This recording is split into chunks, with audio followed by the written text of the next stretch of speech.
읽은 말씀으로 거룩과 사랑이 만나다라는 제목으로 말씀을 나누도록 하겠습니다. 여러분, 코로나19로 여러 상황들이 많이 변했습니다. 아시는 것처럼 예배의 형태도 변했고요, 장소, 또 공간, 대상도 많이 변했어요. 소그룹도 많이 바뀌었고 대화하는 방법들도 많이 바뀌었습니다. 이런 부분들은 종교적으로만 우리 교회 안에만 나타나는 현상이 아니라 이 땅에 살고 있는 사회 속에 머물고 있는 모든 사람들에게 나타나는 현상이기도 합니다. 그래서 이동하는 유동 인구가 없다 보니까 직장 가운데서도 굉장히 큰 어려움을 겪는 사람들이 많아요. 학원을 운영하시는 분은요, 제가 6팀을 섬기는데 학생들이 모이지 않아서 폐원을 해야 되는 상황, 다른 직장으로 옮겨야 되나, 다른 업으로 바꿔야 되나 라는 현실적인 고민들을 하는 경우들이 많이 있습니다. 물론 대학생들도 나름대로의 고충이 있을 거예요. 부모님의 형편이 어려워져서, 또 여러분이 아르바이트 하다가 멈춰서 또 다른 어떤 경제적인 난이 많이 있을 거라 생각을 합니다. 이런 부분들은 우리 살고 있는 현실 속에 굉장히 큰 답답함과 어려움과 난감함을 우리에게 숙제로 주고 있습니다. 이런 가운데서 우리가 문제를 보통 풀어갈 때에 어떻게 풀어가느냐 하면요, 예수님께서 이 땅에 다시 오셔서 나와 또 내 마음과 우리 이웃을 다시 회복시켜 주실 것에 대한 미래적인 소망을 오늘 붙잡고 살아가는 종말론적인 방법으로 풀어갈 때가 많이 있습니다. 그렇지 않나요? 지금 내가 할 수 있는 것이 없다 보니까 나와 영원히 함께 하겠다라는 그 하나님의 약속은 미래에 있겠지만 그 미래가 오늘 나에게 소망으로 남아서 그것을 붙잡고 오늘 근근히 버텨가겠다라는 하나님의 숨어있는 위로, 그것을 우리가 종말론적 위로라고 표현을 할 수 있을 것 같아요. 그런데 그런 위로는요, 굉장히 우리에게 큰 힘과 위로와 소망을 주지만 동시에 우리에게 무언가 능동적으로 감당할 수 있는 현실적인 능력을, 동기부여를 제공하기에 때로는 미흡하게 느껴질 때도 있습니다. 그래서 이 부분을 저는 여러분하고 조금 공감하면서 오늘 말씀으로 나누고 싶은데, 어떻게 하나님께서 우리를 위로하시느냐면 속으로 따라하세요. 거룩으로 위로하십니다. 마음이 아픈 사람에게요, 하나님이 함께하지 않는 것 같은 느낌이 있을 때, 직장이 잘 안 되고 가정이 무너지고 개인의 형편이 어려우실 때에, 그때에 제일 듣기 싫은 이야기가 뭐냐면요, 현실적인 도움을 주지 않고 기도하겠다 이런 말 하면 여러분 듣기 좋아요, 안 좋아요? 말을 할 수가 없죠. 마스크를 다 쓰고 있어서 굉장히 사실 거북해요. 왜냐하면 나는 지금 돈이 필요한데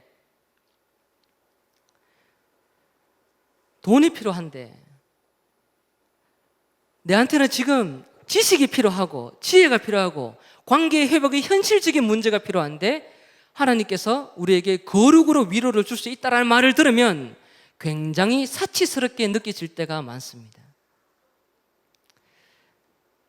아닌가요? 저는 그렇더라고요. 그런데 이 거룩은요, 굉장히 현실적인 위로를 우리에게 남겨줍니다. 추상적이고 멀리 있는 것처럼 느껴지는 그 거룩이 멀리 동떨어져 있는 것이 아니라 오늘 나를 통해서 이웃에게, 사회에 또 다른 은혜를 공급해 줄 수가 있다는 것이죠. 우리가 잘 알고 있는 이 거룩이라는 단어는요, 사실 하나님에게 쓰여지는 단어예요. 하나님은 다른 어떤 피조물로부터 구별되어 있다는 것이죠. 신적인 것이든 능력적인 것이든 많은 부분이 다른 어떤 피조 세계와 구별되어 있다는 것, 그것이 거룩이라는 것을 잘 압니다. 하나님의 백성들도 마찬가지예요. 하나님께서 여러분을 세상으로부터 건져서 여러분을 하나님처럼 다르게 살아가도록, 구별되도록 살아가도록 불러놓은 모습을 향해서 뭐라고 이야기하냐면 거룩이라고 이야기를 하는 거예요. 거룩. 많은 사람들은요, 이 거룩 그러면 어떻게 생각을 하느냐 하면 나 예배 자리에 잘 나오면 거룩하다고 생각합니다. 다리 꼬지 않고 점잖게 예배를 드리면 거룩하다고 생각합니다. 다리 풀라는 말 아닙니다. 팔짱을 끼지 않고 조금 그래도 깔끔하게 예배를 드리고 있으면 나 이 정도 그래도 태도는 괜찮은 것 같아 라고 생각할 때가 있죠. 하나님과의 관계적인 그 면 속에서 우리가 거룩을 찾을 때가 많이 있습니다. 물론 그것도 중요하죠. 어떤 분들은 노래방 가지 않고 음란물을 보지 않고 담배를 피지 않으면, 무언가를 차단하고 하지 않으면 내가 조금 거룩하다고 생각하는 경우도 많이 있습니다. 어떤 사람들은 이런 두 부류를 제외하고 내 삶이 거룩하면 되지라고 생각하는 경우도 많아요. 이런 부분들을 레위기 구조를 통해서 선명하게 볼 수 있다고 생각하는데 한번 좀 띄워주시겠어요? 레위기를 보면요, 1장에서 10장까지는 제사 규정이 기록되어 있습니다. 하나님과 나와의 그 관계를 위해서 소통하는 그 방법으로 제사가 드려지는데, 그것을 우리가 잘 알고 있는 것처럼 예배 드리는 그 모습으로 표현할 수 있죠. 그리고 11장부터 15장까지는 정결법이라고 이야기합니다. 정결법은 뭐예요? 내가 먹을 수 있는 음식이 있습니다. 취할 수 있는 동물이 있습니다. 취하면 안 되는 동물이 있죠. 나병에 걸렸을 때에는 그 사람하고 접촉을 하면 안 되는 것, 사체와 접촉하면 안 되는 것, 그리고 산모 출산을 했을 때에 그 사람은 이미 태어난 아이를 놓는 순간부터 졸지에 원하지 않게도 부정해집니다. 무언가를 하지 않고 하고 하는 어떤 이 정결법을 통해서 나는 조금 이렇게 살았기 때문에 거룩해, 정결해라고 표현을 하기도 합니다.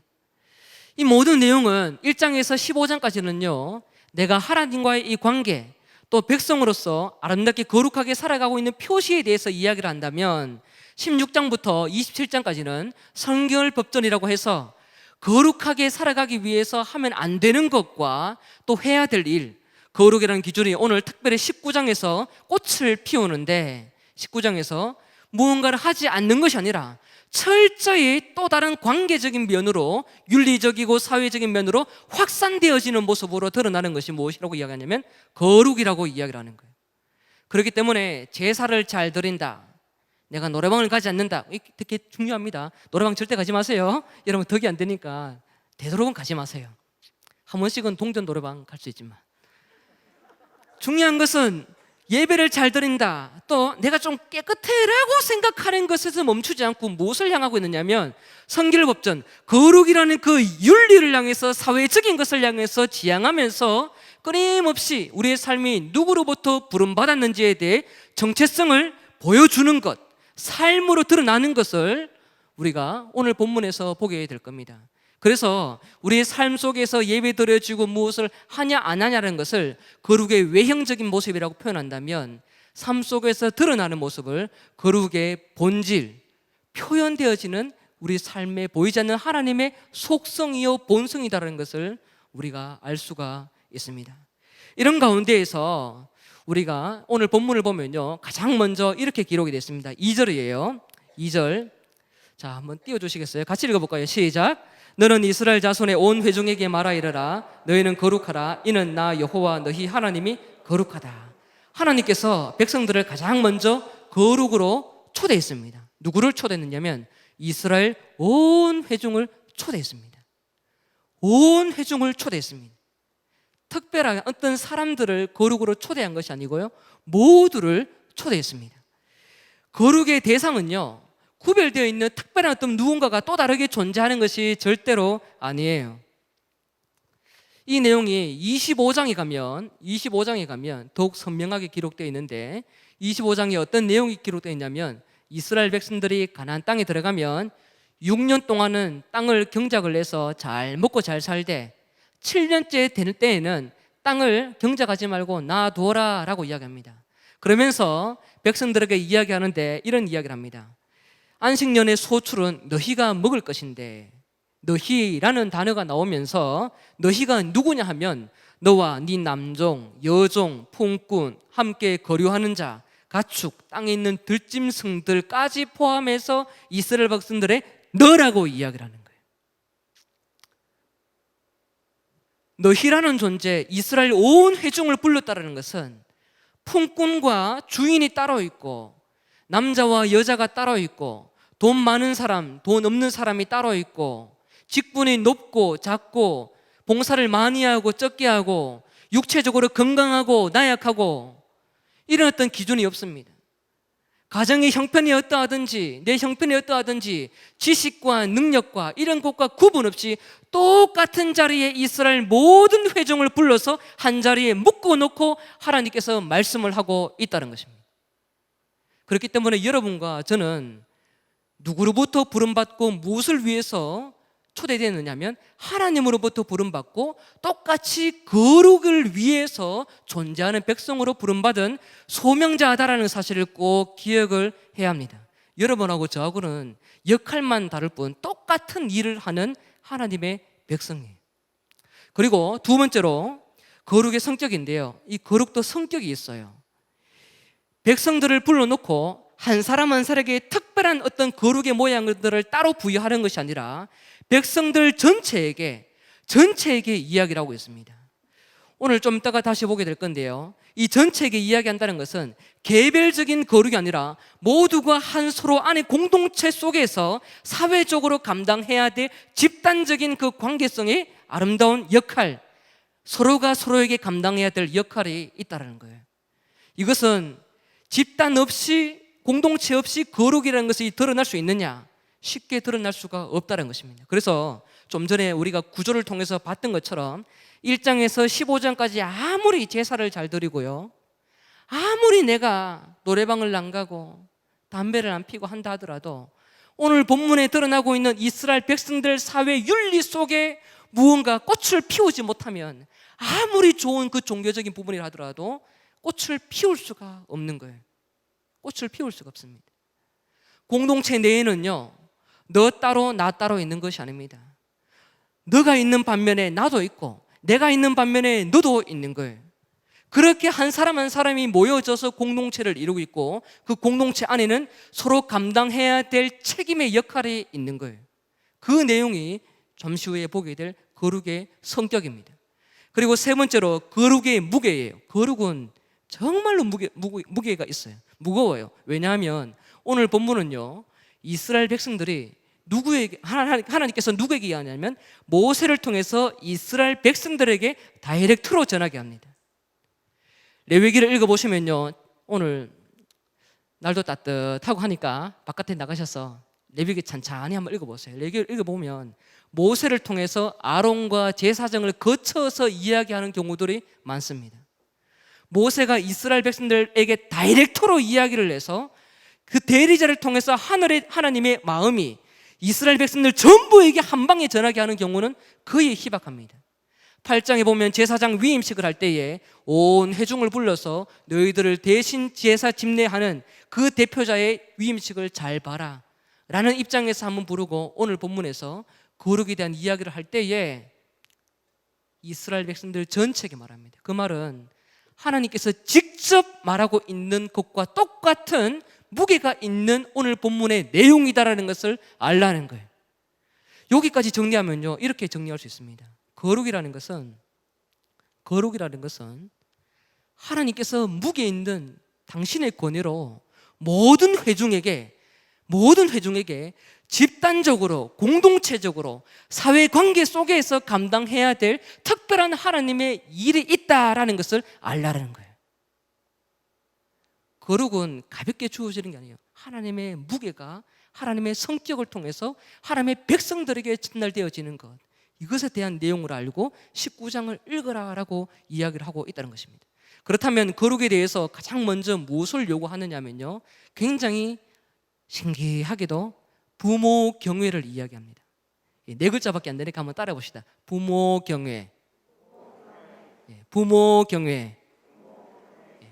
여러분, 이상하지 않나요? 저는 이 이야기를 보면서요, 굉장히 충격을 받았어요. 왜냐하면 거룩 그러면 하나님하고 내하고 관계에 대해서 조금 우선적으로 이야기를 하면 되는데 딴 것도 아니고 부모 경외, 너무 이상하고 밋밋하고 부모 내가 사랑하고 존중하고 그런데 왜 하필은 부모야? 레위기 19장을 읽어보시면 이 19장 내에 십계명과 관련된 비슷한 의미들이 굉장히 많습니다. 우상을 만들지 말라는 내용도 있고 또 오늘 본문에 등장하고 있는 부모에 대한 이야기, 안식일에 대한 이야기 뿐만 아니라 굉장히 여러 가지 십계명에 대한 이야기가 많아요. 출애굽기 20장, 신명기 5장에 보면 10가지가 딱딱딱딱 순서가 정해져 있는데 이 레위기 19장에는 뒤죽박죽 되어 있어요. 근데 뒤죽박죽 되어 있는 그 내용 속에서 가장 먼저 요청하는 게 뭐냐면요, 부모 경외. 부모 경외. 두 번째로 등장하는 것이 안식일 지키라. 부모 경외는 5계명이죠. 안식일은 4계명입니다. 그런데 오늘 본문을 보면 5계명이 1계명 가 있고 4계명이 두 번째로 가 있습니다. 계명이라는 단어는 없지만 이 부모 경외에 대해서 굉장히 하나님은 무게를 두고 있다는 거예요. 영어 성경이나 가톨릭 성경을 보면요, 모부라고 되어 있어요. 모부, mother and father. 어머니가 먼저 나와 있는 경우가 있습니다. 우리 보통 이제 아버지, 어머니 이렇게 보는데 어머니 먼저 나오고 아버지가 나오는 경우가 있어요. 목의 사회 중심일 때는 그렇게 표현도 합니다만 중요한 것은 부모를 경외하라고 이야기합니다. 출애굽기와 신명기를 보면 부모를 여러분 경외하라고 말하지 않아요. 공경하라고 그러죠. 그의 삶을, 과거의 업적을 존중해주고 공경하라고 이야기합니다. 경외라는 단어는 누구에게 쓸 수 있느냐면 하나님에게 쓸 수 있는 거예요. 두려워한다는 이 뜻. 아무에게는 쓸 수 없습니다. 그런데 부모에게 두려워하는 마음을 가져라라고 이야기를 해요. 구약의 히브리어 다 뒤져보면 부모와 경외라는 단어가 쓰여진 곳이 종종 나오긴 하는데 중요한 것은 아버지와 이 경외라는 단어가 쓰여진 경우가 있어요. 그런데 그것이 하나님과 연관될 때 쓰여질 때가 있고 타 지역으로 이동할 때에 쓰여지는 경우가 있고 중요한 것은 부모의 무게가 사회적으로 굉장히 높게 평가되어지는 집단적인 족장시대에 쓰여졌던 그런 오래된 고대적인 문화일수록 이 표현들이 굉장히 강합니다. 그래서 여러분들 옛날 고대 이야기들이나 책을 보면은 굉장히 글이 짧고 단순하게 기록이 되어 있어요. 하나님도 살아계시지만 부모에 대해서 굉장히 짧게 기록합니다. 하나님에 대해서도 짧게 기록을 해요. 안식일도 오늘 본문에 보면 아주 짧게 기록이 되어 있죠. 부모를 경외해. 이 표현을 우리 박스를 한번 보시면요, 사사기 6장 27절에 보면 기드온에게 이렇게 이야기합니다. 종 10사람을 데리고 여호와께서 그에게 말씀하신 대로 행하되 그의 아버지의 가문과 그 성읍 사람들을 두려워하므로, 아버지의 가문이라고 이야기해요. 아버지의 가문.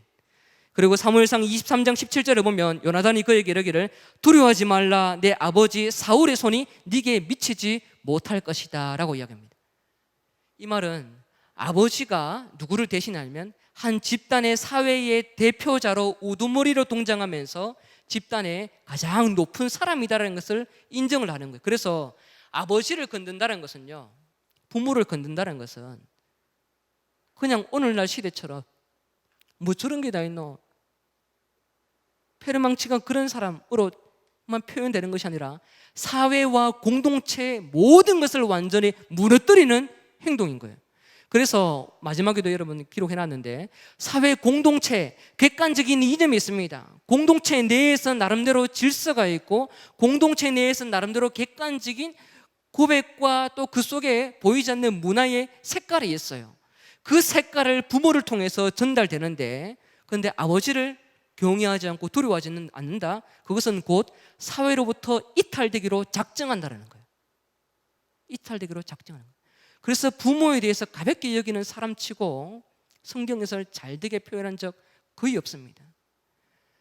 부모 경외 결코 가볍지 않다라는 것을 오늘 본문에서 이야기를 하고 있는 것이죠. 만약 부모를 두려워하지 않는다는 것은 하나님께서 세워두신 이 구조, 사회적인 구조, 사회 질서 구조를 포기하는 것입니다. 그래서 오늘 본문 말고도 레위기 19장 32절에도 보면 너는 셋머리 앞에서 일어서고 노인의 얼굴을 공경해라, 네 하나님을 경외해라 이렇게 이야기되어 있죠. 19장 보면요, 부모에 대해서 이야기하고 수직관계 질서에 대해서 계속 이야기를 합니다. 마치 어떤 느낌이 드느냐 하면, 여러분, 법이라는 것이 생길 때에는 나 법 한번 만들어 볼까? 라고 생각해서 법이 세워지지 않습니다. 부모를 공경이라는 말이 있을 때에 거기에 많은 의미가 담겨 있는데, 그런데 그 보이지 않는 영역 속에 어른에 대해서 가볍게 여기는 질서 파괴적인 현상이 생긴다? 그러면 흰머리 있는 어른들 앞에 지나가는데 너 바닥 고개 들고 담배 뻥뻥 피고 있고 그러냐? 그거 아니야. 성경은요, 선명하게 기록을 내서 그의 상황의 사회 윤리에 맞춰서 이 계명이 필요하다고 생각될 때의 법을 마련해서 아주 날카롭게 지적을 하며 바뀌어야 된다라고 이야기를 하는 거예요. 이 레위기 19장에 기록되어 있는 이 윤리관들이 기록될 때는 아마도 많은 이 질서가 무너졌던 시대였던 것 같습니다. 법은 갑자기 내가 만들고 싶다고 해서 만들어지는 것이 아니에요. 하나하나 그 상황에 필요한 것, 채워져야 될 것, 추가되고 개정되고 변화되고 수정되고 하나하나 인간 사회가 살아갈 수 있는 가장 하나님의 거룩에 부여될 수 있는 거룩의 본성에 걸맞는 그런 모습으로 등장하는 것이 바로 법의 내용이에요. 그런 가운데에서 이 부모를 경외한다는 것은 결코 가벼운 내용이 아니다라는 것이죠. 이런 내용은요, 굉장히 기초적인 내용입니다. 여러분, 가정이 힘든 청년들도 아마 있을 거예요. 그러나 상식적으로 부모를 두려워해야 함에도 불구하고 가볍게 잘 안 나고 그냥 넘어가는 경우도 많죠. 이런 것은 그런데 우리가 잘 안 되지만 굉장히 상식적인 것이고 기본적인 것이고 기초적인 교육이에요. 기초적인 관계 질서입니다. 그래서 레위기 19장을 보면 기초적인 이 관계, 사람과의 관계를 어떻게 해야 되는지 계속 추가적으로 이야기를 합니다. 밭에 농사를 지을 때에 한쪽 모퉁이 나락 다 베지 말고 이상 남겨도, 열매 있는 거 다 따지 말고 일부분은 남겨도 고아와 가부들, 약한 사람들이 먹을 수 있도록 도와줘. 그냥 나만 잘 되고 나만 배부르는 것이 아니라 보이지 않는 영역 속에 하나님께서 마련하신 많은 관계들을 가볍게 여기지 않고 그들도 소중하게 여겨줘야 될 의무와 책임이 너에게 있는 거야. 하나님께서 굉장히 우리에게 짐을 주고 있습니다. 제가 죄를 지었어요. 그러면 여러분들은 가만히 있으면 안 되고, 여러분과 상관없는, 저와 상관없는 사람처럼 가만히 있으면 안 되고, 찾아와서 목사님 이 부분은 조금 아닌 것 같아요 라고 이야기를 해서 저를 견책을 해서 여러분이 죄가 전가되지 않도록 여러분은 저를 바꿔야 될 책임이 있어요. 19장을 천천히 읽어보세요. 내가 죄를 짓지 않으니까 나 괜찮아, 너하고 상관없어, 이런 식으로 거룩은 나의 것으로만 머무는 현상으로 드러나지 않는다라는 것입니다. 그렇게 등장하지 않습니다. 이런 거룩의 관계는 부모와의 관계뿐만 아니라 이웃과의 관계뿐만 아니라 굉장히 소외될 수밖에 없는 거류민, 지나가는 행인, 백성들 가운데에서 살고 있지만 특별한 지파 속에 들어가 있지 않은 사람들에게까지 이 거룩은 영향을 미칩니다. 그래서 오늘 본문 읽었던 이 내용 마지막에 19장 33절 34절을 보면 이런 내용이 있습니다. 거류민이 너희의 땅에 거류하여 함께 있거든 너희는 그를 학대하지 말고 너희와 함께 있는 거류민을 너희 중에서 나은 자같이 여기며 자기같이 사랑하라 라고 말합니다. 여러분 생각을 해보세요. 같은 동족이지만 그 땅 안에 살고 있으면서 거류민으로 지나가면 나와 상관이 없는 거예요. 그러면 그냥 밥 한 끼 사주고 그냥 지나갈 수 있는데 그 사람을 누구처럼 대우하라고 이야기하냐면 네가 낳은 자식처럼 여겨.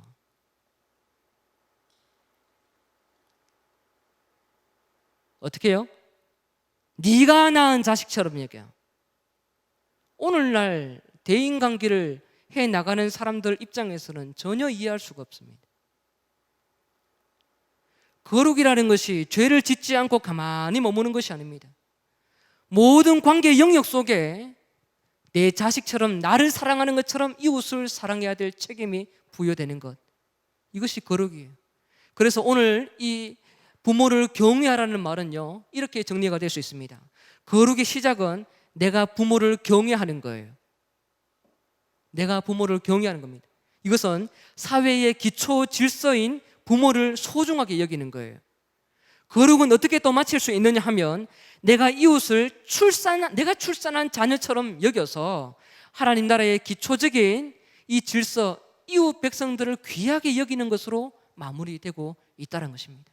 부모를 경외하는 것은요, 하나님께서 마련하신 사회적인 제도를 무시하지 말고 그 안에서 최선으로 감당해야 될 섬김, 그것을 감당하고 사랑해 주라는 것이죠. 여러분, 거룩하고 싶습니까? 부모를 경외하시기 바랍니다. 부모를 두려워하는 것에서 먼저 여러분의 거룩이 등장합니다. 가장 기초적인 관계로부터 거룩이 시작이 됩니다. 요즘 시대에 자기에게 집중하는 사람들 정말 많죠. 타인보다 나에게 집중하는 사람 많습니다. 그런데 나의 존재 못지않게 타인도 굉장히 소중한 사람이에요. 하나님께서 그 사람을 위해서 죽기까지 아들을 보내셨기 때문에 그 사람도 나만큼 소중한 사람이에요. 우리가 사회적으로 문화적으로 굉장히 빠르게 진보적인 그런 생활을 살고 있습니다. 진보적인 생활을 살고 있으면서 동시에 우리가 감당해야 될 것이 있다면 관계성에 있어서는 보수적이어야 합니다. 진보적인 세상에 살면서 관계도 진보하면서 가볍게 여기는 것, 그것은 거룩이 아니라는 거예요. 진보적인 세상 속에서 관계를 끊임없이 고대 문명과 같은 똑같은 그 관계 속에 하나님께서 우리에게 요구하시는 부모를 경외하는 것에서 모든 관계의 회복이 일어난다는 것입니다. 이 관계가 여러분에게 충만하길 주의 이름으로 축복합니다. 그래서 거룩은요, 무엇을 출산하냐면 사랑을 출산하는 거예요. 거룩은 하나님께서 만드신 세상에서 기초 질서를 존중하면서 사랑하는 내용이다라고 이야기를 할 수가 있는 것입니다. 여러분, 거룩을 이제는 종교성에서 머물지 말고 조금 더 능동적으로 관계 속에서, 가정 속에서 먼저 발견해 나가는 그런 시간이 되면 참 좋을 것 같습니다. 두 번째로요, 거룩은 무엇을 이야기하냐면 나의 안식일을 지키라라고 이야기합니다. 나의 안식일을 지키라. 나의 안식일 지키라, 이 말은 무엇을 전제로 하고 있느냐 하면 하나님과 나와의 언약 관계, 약속의 관계, 나는 너의 하나님이 되고 너는 나의 백성이 되고 이 관계 속에서 나의 안식일을 지키라라고 하나님이 이야기를 하고 있는 것입니다. 레위기에 등장하는 많은 이 내용들을 보면 전부 다 나의 안식일을 지키라, 나의 안식일을 지키라 라고 이야기합니다. 출애굽기 20장에 보면 안식일 계명이 있어요. 거기에 보면 창조주 하나님께서 안식하신 것에 대한 창조성을 이야기하며 함께 거주하고 있는 모든 사람들을 쉬게 합니다. 신명기 5장에 보면 오히려 반대로 구원받은 것에 대해서 이야기를 합니다. 근데 레위기에서는 다 생략하고 나의 안식, 나의 안식일을 지키라라고 이야기합니다. 언약의 관계를 확인시키고 있습니다. 그래서 그 뒤에, 오늘 본문 뒤에 있는 내용도 보면요, 나의 안식일을 지키라, 나는 너희의 하나님이 된다. 안식일 안 지키는 것, 불순종하는 것, 그러면 안 돼. 부모를 경외하는 것 하지 않으면 안 돼. 안식일을 지키고 부모를 경외하는 것을 통해서 나는 너희의 하나님이 되기를 원한다라는 마침표 도장을 딱 찍어주는 거예요. 나는 너희의 하나님이 된다.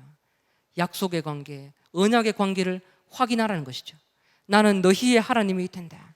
나는 너희의 하나님이다. 그러면 안식을 지켜라. 이것을 통해서 한번 확인해 보자라고 이야기를 하고 있습니다. 이 나는 너희의 하나님이 된다는 것을요, 레위기 또 전체에서 보면 이런 말들이 19장에서 여러 번 많이 반복되는데 19장 전체에서 보면 무엇이 또 더해지느냐면 나는 너희의 하나님이다, 여호와다라고 이야기하면서 애굽 땅에서 인도했다라고 이야기를 합니다. 우리 박스를 한번 보면요, 레위기 11장 45절, 19장 36절, 25장 38절, 26장 13절을 보면 나는 너희의 하나님이다 더하기 나는 애굽 땅에서 너희를 구원했다라는 단어가 붙여져 있습니다. 그래서 이 레위기 안에서요, 나는 너희의 하나님이다, 안식일을 지키라라고 이야기하는 것은 언약의 관계, 약속의 관계를 확인해야 되는데 이 내용들은요, 출처가 어디냐면 주소가 있어요. 출처가 출애굽기 20장입니다. 십계명이 쫙 기록되기 전에 서론으로 등장하는 내용이 있죠. 나는 너를 애굽 땅 종되었던 곳에서 인도해낸 네 하나님 여호와야. 나는 너를 애굽 땅에서 종되었던 곳에서 인도해낸 네 하나님 여호와야. 출애굽의 목표는 네 하나님이 되기 위함입니다. 여러분의 하나님이 되는 것, 저의 하나님이 되기 원하는 것이 하나님의 출애굽의 목표였습니다. 이런 가운데서 출애굽기 20장에서 가르쳐주는 이 하나님께서 언약과 출애굽의 관계를 이야기를 하면서 사계명 안식일을 설명할 때에는 무엇을 설명하냐면 창조에 대해서 이야기를 합니다. 창조에 대해서 하나님께서 창조했으니 모두가 쉬어야 해. 거기에는 일명 열애될 수 있는 사람 아무도 없다라는 것을 기억하는 것이에요. 그래서 출애굽기 20장 10절 11절 보면요, 일곱째 날은 네 하나님 여호와의 안식일이다. 너나 네 아들, 네 딸, 네 남종, 네 여종, 가축 문 안에 머무는 객이라도 아무 일도 하지 마. 똥개도 시기하라고 이야기합니다. 죄송합니다. 지나가는 들고양이도 좀 쉬게 해줘라라고 이야기를 합니다. 왜요? 하나님이 창조했기 때문에 너희들은 마땅히 안식을 베풀어야 할 책임이 있다라는 거예요. 안식일 날 여러분들 교회에 나와서 예배 시원한 곳에, 좋은 곳에, 좋은 환경 속에서 예배 드리니까 그렇게 보이지만 모두를 쉬게 하면서 여러분과 접하고 있는 많은 직장인들, 동료들, 가족들 조금 쉬게 해주는 창조적인 고민을 하면서 혹시 이 자리에 있는지 한번 돌아볼 필요도 있어요. 남들은 일을 시켜놓고 나는 여기에 나왔다. 물론 일이 돌아가야 되는 상황도 있습니다. 나 때문에 누군가가 손해가고 그 사람들도 쉴 수 있는 여지와 책임이 내 삶의 모양을 통해서 나타나도록 만들어야 될 의무가 있는데 우리는 그렇지 않고 나에게 맞춘 안식일이라고 생각하는 경우가 많아요. 그러나 창조는 그런 개념이 아닙니다.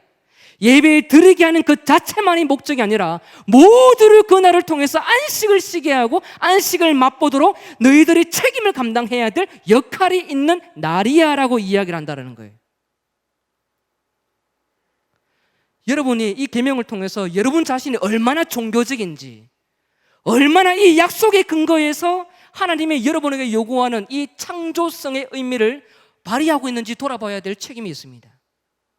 여러분과 접하고 있는 가정이나 학교 친구들, 그리고 직장 동료들, 모든 사람들과의 관계 속에서도 이 창조의 의미와 약속의 관계, 출애굽과 예수 그리스도를 믿어서 죄로부터 해방된 이 능력을 얻었음에도 불구하고 이것이 나에게만 머물고 나만 자유를 마음껏 누리는 종교적인 문물에 머물고 있다면 여러분 안식일을 잘 지키는 것 아니에요. 하나님은 날 자체를 숭배하라고 우리에게 요청한 적이 없습니다. 하나님은 이 날을 기억하면서 창조주 하나님의 은혜가 모든 만민, 모든 세상 지나가는 길, 고양이, 개, 가축에게까지도 안식을 쉴 수 있도록 감당할 수 있도록 하나님께서 우리에게 약속의 백성으로 불러두신 책임을 우리에게 요구하고 있다는 것이죠. 여러분 이런 모습을 가지고 살고 있는지 한번 돌아보시길 바랍니다. 이 자리에 나와서 코로나 때문에 잘 못 모이다가 모인 것, 일단 1차적으로 그게 가장 중요합니다. 동시에 지금까지 여러분 주일날 특별한 하루를 통해서 여러분이 하나님의 약속의 백성이니까 예배를 잘 드리고 여러분하고 관계 맺고 있는 모든 그 네트워크 형성 속에 누군가는 소외되고 쉬지 못하는 상황들이 발생되어져 있다면 여러분 잠시 후에 좀 회개하는 시간을 가지면 좋겠어요. 안식일은 거룩한 하나님께서 우리에게 사랑을 공급시키는 특별한 날로 지정을 하신 거예요. 코로나19로 인해서 우리가 모이는 것이 참 힘들고 또 온라인으로 사랑방 모임하는 것이 결코 만만한 일이 아닙니다. 저도 해보니까 참 쉽지 않더라고요. 참 쉽지 않더라고요. 온라인으로 1시간 모임하면 2시간, 3시간 에너지가 막 쏟긴 것처럼 정말 지칠 때가 있습니다. 그런데 기도할 때마다 이것이 형식화되지 않고 끊임없이 진지한 하나님의 사랑을 나눌 수 있는 기회가 되도록 기도하려고 몸부림칩니다. 그런 가운데서 여러분들도 오프라인이든 온라인이든 많은 모임들 속에 이 안식에 대한 개념을 깊게 생각하며 여러분 방언, 사랑방, 그리고 고을, 팀, 아포슬 뿐만 아니라 그런 우리가 이 아포슬이라는 공동체 내에만 관계성만 형성하는 것이 아니라 그 외적인 영역 속에서도 하나님의 사랑을 능동적으로 얼마나 잘 감당하고 있는지 돌아볼 필요가 있습니다. 왜냐하면 하나님은 여러분만 창조한 것이 아니라 온 세상을 창조했기 때문입니다. 온 세상의 위대한 왕으로서 통치하는 분이 여러분만이 하나님이 아니라 세상의 하나님인 줄 믿으시길 바랍니다. 그 하나님은 그렇게 모든 자로부터 위엄을 받으시고 명예로운 분으로 존재해야 됩니다. 우리가 먼저 그것을 알 뿐이에요. 세상 사람들은 모르기 때문에 그것을 알려주는 의미로서 안식을 그들이 누려야 될 책임도 있는 겁니다. 그 일을 여러분과 제가 감당하기를 원하는 것이죠. 그렇기 때문에 사회적 거리두기 때문에 참 우리 삶이 모이는 것이 쉽지 않고 접촉하는 것이 너무 어려운 그런 상황이 있지만 그 사회적 거리가 안식의 개념을 말살하지 않도록 여러분 초긴장하셔야 합니다. 저는 굉장히 두려운 부분이 하나 있어요. 오프라인 예배 잘 드리다가 온라인 예배 드리니까 예배에 대해서 가벼워지는 것, 그거 두려워합니다. 동시에 그거 못지않게 굉장히 두려워하는 부분이 있다면 여러분이 안식에 대한 개념을 무시하고 여러분과 접촉하고 있는 모든 관계성을 가볍게 여기고 사랑이 전달되지 않을까 봐 굉장히 두렵습니다. 아포스톨 이곳에 예배 드리고 난 이후에 여러분 다 귀가하실 거예요. 그게 정상이어야 합니다. 1층 로비에서 모이고 그러면 안 됩니다. 모여 있으면서도 때로 흩어지면서도 동시에 여러분이 감당해야 될 것은요, 감사합니다 하면서 이 안식을 누리지 못하고 있는 또 다른 지체들이 있다면 그들을 위로하고 또 그들을 대신해서 여러분이 십자가 짊어지며 수고를 감당할 수 있는 여러분 자리가 되어야 합니다. 그것이 안식을 지키는 하나님의 백성, 거룩을 아는 사람의 모습이 되는 거예요. 그래서요, 거룩은 하나님과의 언약을 기억하면서 사랑과 안식을 끊임없이 나누는 것이라고 이야기를 할 수가 있는 거예요. 사랑과 안식, 거룩과 무관한 것처럼 보이지만 굉장히 질기게 붙어 다닙니다. 거룩은 사랑으로 반드시 나타나게 되어 있습니다. 안식을 취하면서 옆 모든 공동체에게 하나님의 은혜를 나누는 일들이 생기도록 하나님은 그렇게 일을 하십니다. 그렇게 하기를 원하십니다. 그렇게 여러분과 동행하면서 안식을 통한 하나님의 살아계심을 끊임없이 소개하기를 원하고 있다는 것이죠. 며칠 전에 굉장히 저는 큰 감동을 하나 받은 게 있습니다. 우리 팀에서 굉장히 형편이 어려운 지체 한 분이 있는데 물질적으로 힘든 상황일 것 같아요. 근데 그 지체가 무엇을 저에게 갖다 줬느냐면요, 제가 없는 사이에 상추를 갖다 줬어요. 상추 돈 1,000원 하면 2,000원 하면요 푸짐하게 먹을 수 있습니다. 그런데 이 형편이 어려운 이 지체를 통해서 받는 상추는요, 저한테 어떤 상추였냐면 금상추였어요. 또 상추를 받아보니까요, 고기를 한 점, 2점 이렇게 삶아보니까 상추가 야들야들한 게, 이렇게 표현하면 좀 그런데요, 아기살 같아요. 아기 석살. 우리 집에 5살 아가 있거든요. 10살짜리 아하고 5살짜리 아 피부 보면요 틀려요. 여러분 쌈을 싸먹을 때도 싱싱한 거 찾아보잖아요, 그렇죠? 어떤 거는 먹었는데 고기를 쌌는데 고기보다 질긴 상추가 있어요. 그런데 제가 받은 상추는요, 거짓말 1도 보태지 않고 야들야들하고 입에 넣으니까 솔솔 녹는 그런 상추였습니다. 이거 진심이에요. 저는 고기를 더 좋아하는데 여하튼 중요한 것은 고기보다 저는 그 상추가 너무나도 값져 보이고 저에게 100만 원, 1000만 원보다도 황금 같은 그런 가치 있는 것으로 느껴졌어요. 그 상추가 뭐길래? 그 값비싼 것도 아니지만 그러나 그 청년에게 있어서는 텃밭에서 가꾼 그것이 아무것도 아닌 것이 아니라 나누어 줄 수 있는 최고의 가치를 저에게 나누어 줬다는 것을 생각할 때에 저는 그 청년 누구보다 거룩한 하나님의 백성이다라는 것이 오늘 설교를 준비하면서 확실하게 느껴졌습니다. 거룩이라는 것이 하나님께 무언가를 많이 드리고 이웃을 배제하는 무언가가 아니에요. 하나님의 안식이 무엇인지를 알면서 끊임없이 그 안식을 모든 사람과 나누도록 하나님의 일들을 창조적으로 이웃을 섬기며 감당하는 것, 그것이야말로 오늘 본문에서 가르치는 안식의 개념이고 거룩의 개념이다라는 것입니다. 여러분 삶에 대학생들, 아르바이트를 잃고 또 직장인들, 직장을 잃은 청년들 많이 있을 겁니다. 힘들면 저에게 오세요. 힘들면 우리 사역자분들, 목사님들 다 찾아가세요.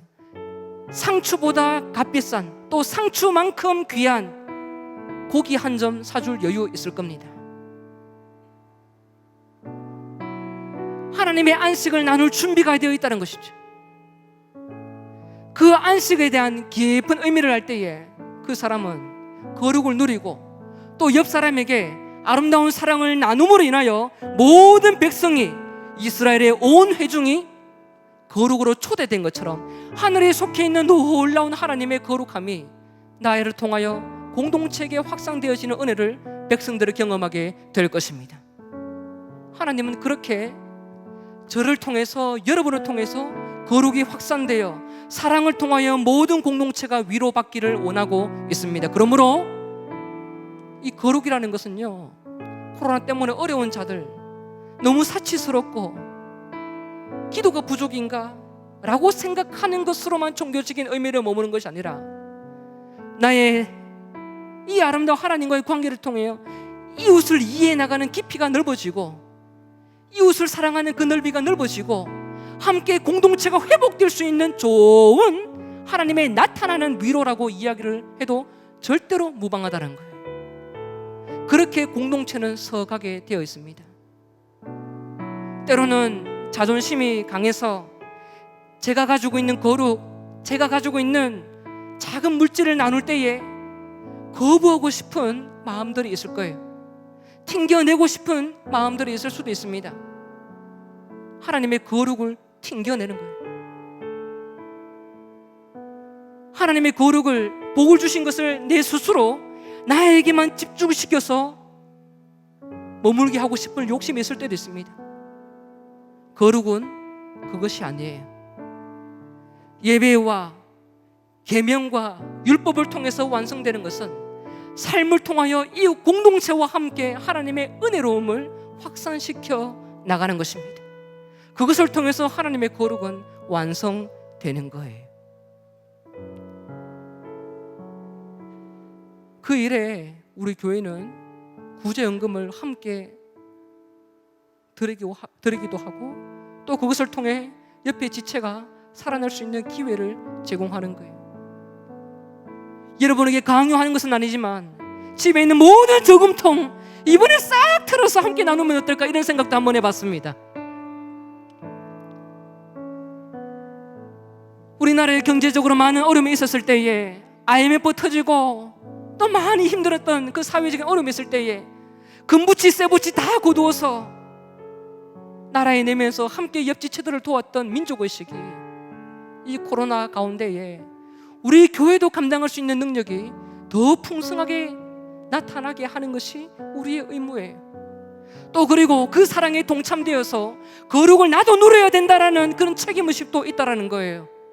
그렇게 하나님은 형평성 있게 모든 백성들을 한 사람 한 사람 만지고 한 사람 한 사람 하나님의 사랑들을 공급받으며 살아갈 수 있도록 초대해 두셨습니다. 여러분 삶에 이런 거룩이 있는지 한번 돌아보길 바랍니다. 거룩은 종교적인 형태로 절대로 머물지 않습니다. 삶의 신앙적인 모양, 또 섬김을 통해서 무한하게 거룩은 나타날 수가 있습니다. 창조적인 고민이 우리가 없다 보니까 거룩에 대한 개념들이 너무나도 축소되는 경우가 많아요. 상추 지체를 꼭 기억해 주세요. 여러분에게 가지고 있는 또 다른 상추는 무엇인지 함께 돌아보며 여러분의 삶에 가장 소중한 것, 가장 아끼는 것, 그것이 내 것이 아니라 옆에 지체를 통하여 나누어 줄 때 하나님은 거룩을 우리에게 주셨던 것이고 또 완성되는 것이고 흘러가고 거룩한 백성으로 만들어가게 된다는 것입니다. 그러므로 하나님의 거룩을 여러분 안에 사수하려고 하지 말고 끊임없이 함께 지고 가도록 애쓰시면 참 좋겠습니다.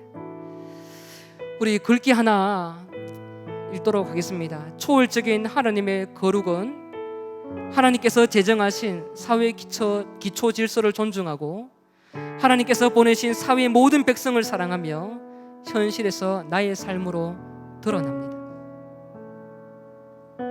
하나님의 거룩은요, 멀리 있고 그리고 초월적이고 내재적이고 영적이고 나와 동떨어져 있는 것 같은 느낌이 들 때가 있습니다. 그러나 그렇지 않아요.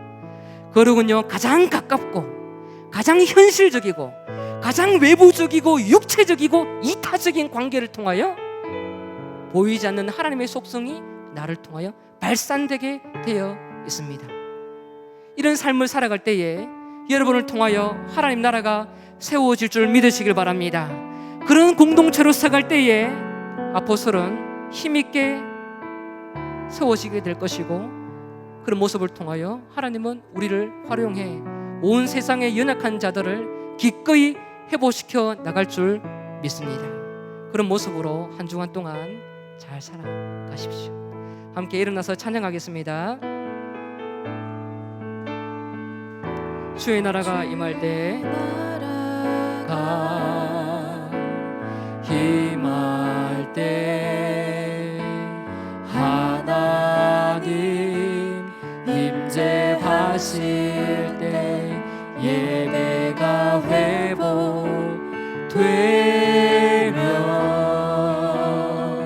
기적은 일어나네.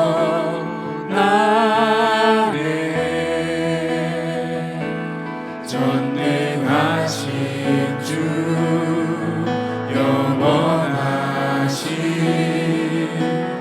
능력의 통치자 자유가 선포되어 주 백성 돌아오네.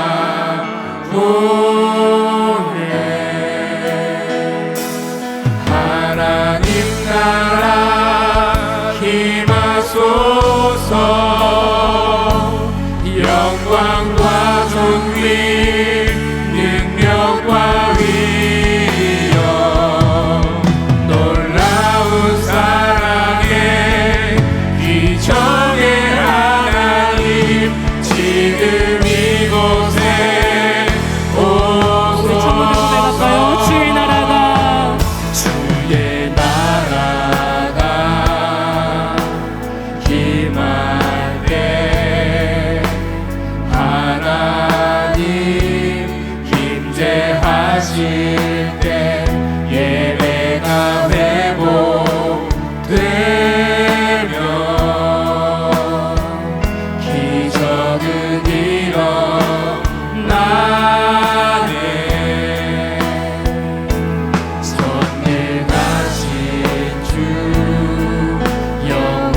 임하소서.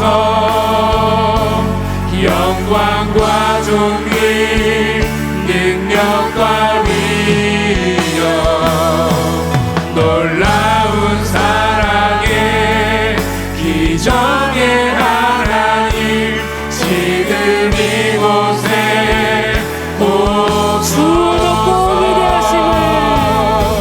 주 높고 위대하심을 그의 왼손 선포하네.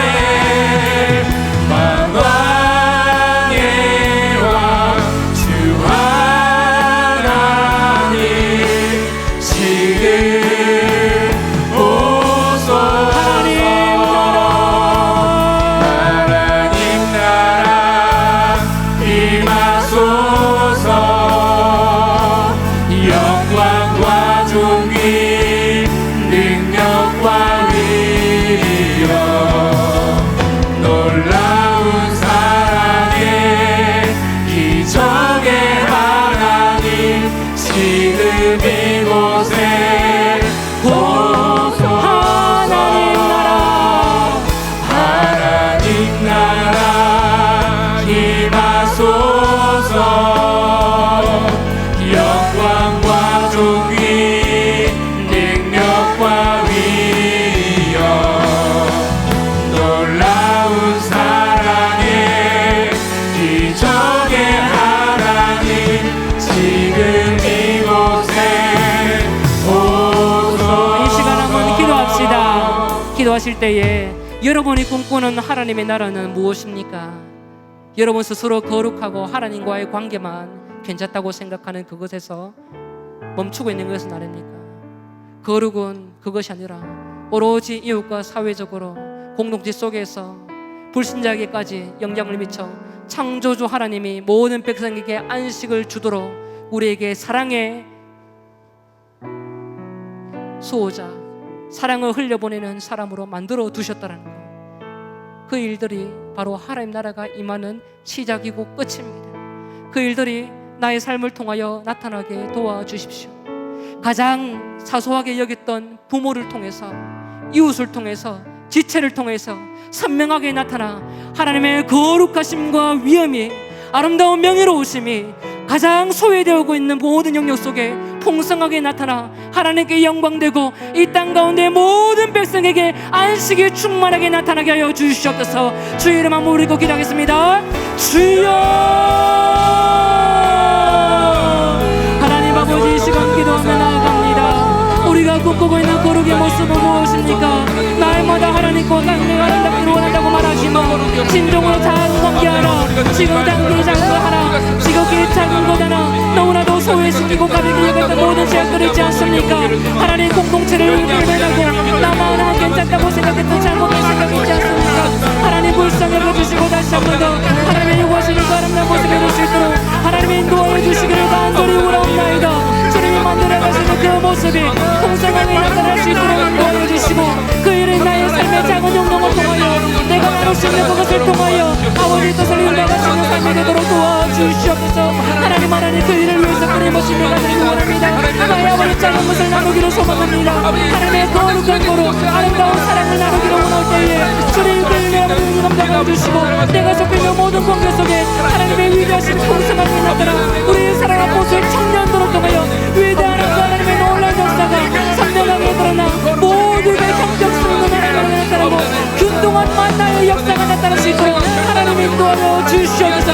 그렇게 만들어 가시는 그 하나님만을 기대하며 모두가 아름다운 하나님의 사랑으로 잘 살아가기로 원하는 주님 인도하여 주시옵소서. 그 일들을 감당하기를 간절히 소망합니다. 주님 역사하여 주시옵소서. 살아계신 하나님, 나를 너무 사랑했던 그 거룩 이제는 잠시 내려놓고 이웃과 더불어 잘 되기를 원하는 아름다운 하나님이 원하시는 거룩으로 살아갈 수 있도록 인도하여 주시옵소서. 살아있는 거룩, 현실적인 거룩으로 나의 영혼도 경건해지고 이웃의 부족함도 채우고 사회에도 아름다운 교회의 모습으로 하나님 나라를 소개시킬 수 있는 능동적인 역사, 창조적인 역사가 사랑으로 아포스톨 청년들 가운데 충만하게 머물게 하여 주시옵소서. 코로나로 인해서 여러 모양으로 아파하고 힘들어하는 청년이 있다면 거룩으로 소생될 수 있는 기회들이 나타나기를 소망합니다. 그 일들이 한 주간 삶 가운데 현실적인 감동을 주셔서 잘 감당하도록 은혜 베풀어 주시옵소서. 예수님의 이름으로 기도드립니다. 아멘.